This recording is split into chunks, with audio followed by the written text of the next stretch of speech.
മഹാലക്ഷ്മി സീരിയലിൻ്റെ പുതിയൊരു എപ്പിസോഡിലോട്ട് എല്ലാവർക്കും സ്വാഗതം.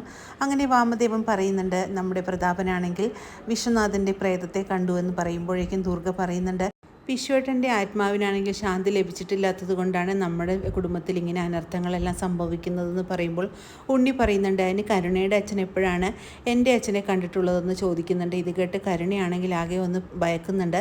എന്നിട്ട് കരുണ പറയുന്നുണ്ട്, ഇതിനു മുമ്പുള്ള ഫോട്ടോസ് എല്ലാം കണ്ടിട്ടുണ്ട്, അതുകൊണ്ടാണ് അച്ഛന് മനസ്സിലായതെന്ന് പറയുന്നു. ആത്മാവിന് ആരാണെന്നൊന്നുമില്ലല്ലോ, അതിങ്ങനെ അലഞ്ഞു തിരിഞ്ഞ് നടക്കും, അങ്ങനെയായിരിക്കും പ്രതാപൻ്റെ അടുത്ത് ചെന്നതെന്നെല്ലാം വാമദേവൻ പറയുന്നുണ്ട്. കാരണം വാമദേവനും ഈ അച്ഛൻ്റെ മരണത്തിൽ ചെറിയൊരു പങ്കുണ്ടല്ലോ, അതുകൊണ്ടിട്ടാണ് വാമദേവൻ അങ്ങനെ ഒരു നുണ പറഞ്ഞ് അവിടെ നിന്ന് തടി തപ്പിയത്. ദുർഗ പറയുന്നുണ്ട്, നിൻ്റെ അച്ഛനെ കൊന്നയാൾ പുഴുത്ത് മരിക്കുകയുള്ളൂ എന്നെല്ലാം പറയുന്നത് കേട്ട് കരുണയാണെങ്കിൽ ആകെ സങ്കടപ്പെട്ട് തന്നെ നിൽക്കുന്നു. അപ്പോഴേ ഉണ്ണി പറയുന്നു, അതിന് അച്ഛനല്ലേ അറിയാവുള്ളൂ ആരാണ് അച്ഛനെ കൊന്നതെന്ന്, അവരെയല്ലേ അച്ഛൻ ശല്യം ചെയ്യേണ്ടതുള്ളൂ എന്നെല്ലാം ഉണ്ണി പറയുമ്പോൾ, അവരെ ശല്യം ചെയ്തിട്ടുണ്ടോ ഇല്ലെന്ന് നമുക്കറിയില്ലല്ലോ മോനെ എന്നെല്ലാം ദുർഗ പറയുന്നുണ്ട്. പിന്നീട് കണ്ണനെ കണ്ടതിന് ശേഷം വാമദേവൻ പറയുന്നുണ്ട്, വിശ്വനാഥൻ്റെ ആത്മാവിന് നിത്യശാന്തി കിട്ടിയിട്ടില്ലാത്തത് കൊണ്ടാണ് നമ്മുടെ കുടുംബത്തിൽ ഇങ്ങനെ അനർത്ഥങ്ങളെല്ലാം ഉണ്ടാകുന്നത്. അതുകൊണ്ട് ദുർഗയാണെങ്കിൽ ഒരു പൂജ നടത്തുന്നതിനെ കുറിച്ചെല്ലാം പറയുന്നുണ്ട്, മോനതിന് സമ്മതിക്കണമെന്നെല്ലാം പറയുമ്പോൾ കണ്ണൻ പറയുന്നുണ്ട്, എനിക്ക് അതിലൊന്നും ഒരു വിശ്വാസമില്ല അമ്മാവ, അതുകൊണ്ട് അതിൻ്റെ ഒന്നും ആവശ്യമില്ല എന്ന് പറയുന്നുണ്ട്. പക്ഷേ കണ്ണനെ കൊണ്ട് ഒരു തരത്തിലും പറഞ്ഞ് സമ്മതിപ്പിക്കുന്നുണ്ട് വാമദേവൻ.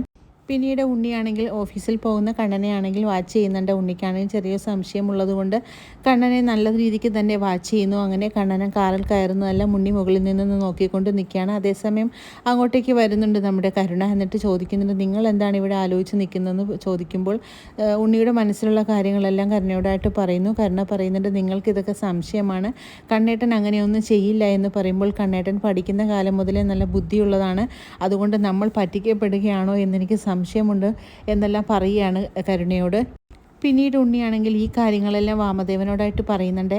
അങ്ങനെ വാമദേവൻ പറയുന്നുണ്ട്, നിൻ്റെ മനസ്സിൽ അങ്ങനെ ഒരു സംശയമുണ്ടെങ്കിൽ അത് കണ്ടുപിടിക്കുക തന്നെ ചെയ്യണം, നീ എന്താണെങ്കിലും കണ്ണനെ നല്ല രീതിക്ക് തന്നെ വാച്ച് ചെയ്യണം, എന്നാൽ മാത്രമേ അതിൻ്റെ പിറകിലുള്ള സത്യാവസ്ഥ നമുക്ക് മനസ്സിലാവുള്ളൂ എന്നെല്ലാം വാമദേവൻ ഉപദേശിക്കുന്നത് കേട്ട് ഉണ്ണി പറയുന്നുണ്ട്, ആദ്യം തന്നെ ഞാൻ മഹാലക്ഷ്മിയാണ് കാണുന്നത്, അവരാണ് ഇതിൻ്റെ എല്ലാം തുടക്കം ഇട്ടിരിക്കുന്നത്, അതുകൊണ്ട് അവരെ കണ്ടുകൊണ്ട് തന്നെ വേണം ഇതിൻ്റെ ആരംഭം കുറിക്കാനെന്ന് ഉണ്ണി വിചാരിക്കുന്നു.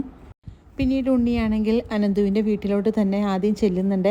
അങ്ങനെ ഉണ്ണിയുടെ കാറ് വരുന്നത് കണ്ട് മഹിയും ലേഖയും അങ്ങനെ നോക്കി നിൽക്കുകയാണ്. അങ്ങനെ മഹിയുടെയും ലേഖയുടെയും അടുത്തോട്ട് ഉണ്ണി വരുന്നുണ്ട്. എന്നിട്ട് പറയുന്നുണ്ട്, നിങ്ങളെന്താണ് ഈ കാണിച്ചു കൂട്ടുന്നത്, നിങ്ങൾ ഈ കാണിക്കുന്നതൊന്നും അത്ര ന്യായമായിട്ടുള്ള കാര്യമല്ല, അതുകൊണ്ട് നിങ്ങൾ ഇപ്പോഴും കണ്ണേട്ടൻ്റെ ഭാര്യയാണെന്ന് പറഞ്ഞാൽ നിങ്ങൾ ചെയ്ത പ്രവൃത്തികളെല്ലാം തന്നെ വളരെ മോശമായിട്ടുള്ള പ്രവൃത്തികളാണ്, അതുകൊണ്ട് കണ്ണേട്ടൻ്റെ അടുത്തു നിന്ന് നിങ്ങൾ പിടിച്ചെടുത്തിട്ടുള്ള സ്വത്തുക്കളെല്ലാം തിരിച്ചു നൽകണമെന്നെല്ലാം പറയുമ്പോഴേക്കും മഹി പറയുന്നുണ്ട്, സൗകര്യമില്ല എന്നെല്ലാം പറഞ്ഞുകൊണ്ട് മഹിയാണെങ്കിൽ നല്ല രീതിക്ക് തന്നെ സംസാരിക്കുന്നുണ്ട് ഉണ്ണിയോട്. ഇത് കേട്ട് വളരെയേറെ സന്തോഷിക്കുന്നുണ്ട് ലേഖയും അനന്തവും.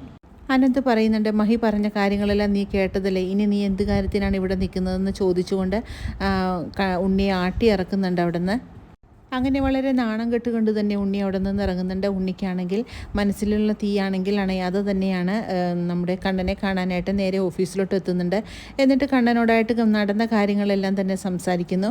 ഇത് കേട്ട് കണ്ണനാണ് ഈ പറയുന്നുണ്ട്, നീ ഒന്നിനി പോകണ്ട, അത് നമുക്ക് നിയമത്തിൻ്റെ വഴിയിൽ കൂടെ തന്നെ മേടിച്ചെടുക്കാമെന്ന് പറയുമ്പോൾ കണ്ണേട്ടൻ ഒന്നും പറയണ്ട, അതൊന്നും നടക്കില്ല, അവരെ ഇനി ആകെ ചെയ്യാനുള്ളത് അവരെ ഇല്ലാതാക്കുക തന്നെ ചെയ്യണമെന്ന് പറയുമ്പോൾ ഇത് കേട്ട് കണ്ണൻ ഞെട്ടുന്നതാണ് ഉണ്ണി കാണുന്നത്.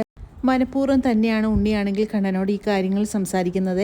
കണ്ണൻ്റെ എക്സ്പ്രഷൻ മനസ്സിലാക്കാൻ വേണ്ടി തന്നെയാണ് അങ്ങനെ പറഞ്ഞത്. അത് മനസ്സിലാക്കുക തന്നെ ചെയ്തിട്ടുണ്ട് ഉണ്ണിക്ക്. അതുകൊണ്ട് ഇതിലെന്തോ ഒരു കഴമ്പുണ്ടെന്ന് തന്നെ ഉണ്ണി മനസ്സിലാക്കുന്നു. കണ്ണേട്ടൻ എന്തിനാണ് ഞാനത് പറഞ്ഞപ്പോൾ ഞെട്ടുന്നത്, കണ്ണേട്ടനും അവരെ ഇഷ്ടമില്ലാത്തതല്ലേ, പിന്നെ എന്തിനാണ് അങ്ങനെ ഞെട്ടിയതെന്നെല്ലാം ഉണ്ണി ചോദിക്കുമ്പോൾ കണ്ണനാണെങ്കിൽ ഒരു മറുപടിയും ഇല്ലാതെ തന്നെ നിൽക്കുകയാണ്. കണ്ണൻ പറയുന്നുണ്ട്, വെറുതെ എന്തിനാ ഒരു പ്രശ്നം ഉണ്ടാക്കുന്നതെന്ന് ഓർത്താണ് ഞാൻ അങ്ങനെ വിചാരിച്ചതെന്ന് പറയുകയാണ്. അങ്ങനെ മനസ്സിലുള്ള സംശയങ്ങളെല്ലാം ഓരോന്നോരോന്നായിട്ട് കണ്ടുപിടിക്കാനായിട്ട് ഉണ്ണി ഇറങ്ങിത്തിരിക്കുകയാണ്. അങ്ങനെ വളരെ ത്രില്ലിംഗ് ആയിട്ടുള്ളൊരു എപ്പിസോഡുകളാണ് ഇനി വരാനിരിക്കുന്നത്. ഈ റിവ്യൂ ഇഷ്ടമാകുകയാണെങ്കിൽ ലൈക്കും ഷെയറും സബ്സ്ക്രൈബ് ചെയ്ത് സപ്പോർട്ട് ചെയ്യണേ. പുതിയൊരു എപ്പിസോഡിനായിട്ട് നമുക്ക് കാത്തിരിക്കാം.